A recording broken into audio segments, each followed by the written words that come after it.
Postmortem में आए, किसको लेके आए? हमारे चाचा लगे। क्या हुआ था? मोटरसाइकिल का एक्सीडेंट हो गया कहाँ?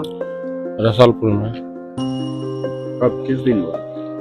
कल कितने बजे? 10 बजे। 10 बजे एक्सीडेंट होने के बाद 4 बजे कन्फर्म लाया गया, हॉस्पिटल लाया गया।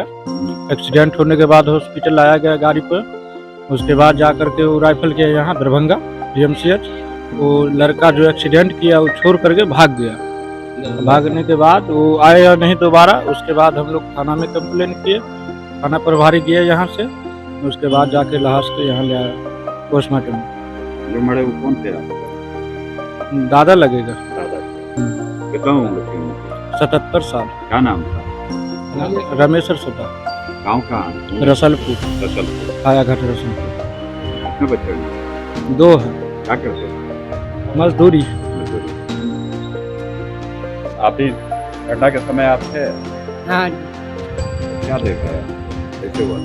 मोटरसाइकिल से हुआ, जा रहा है तो चाय पीने के लिए पीछे से लगा मोटरसाइकिल से मार दिया उसको। फिर घर पकड़ करके ले गया हॉस्पिटल।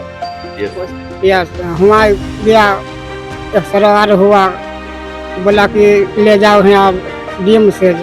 तो उसको बोला क्या कि आप पैसा कुछ निकालो तब लेके जाएंगे DMCH। करे कि पैसा हम लेके आते हैं, तब ही गाड़ी लेके चला गया। तकर बाद नहीं आया। गाड़ी नंबर है? हाँ, गाड़ी नंबर है। कौन आदमी एक्सीडेंट किया था उसके बारे में जानकारी?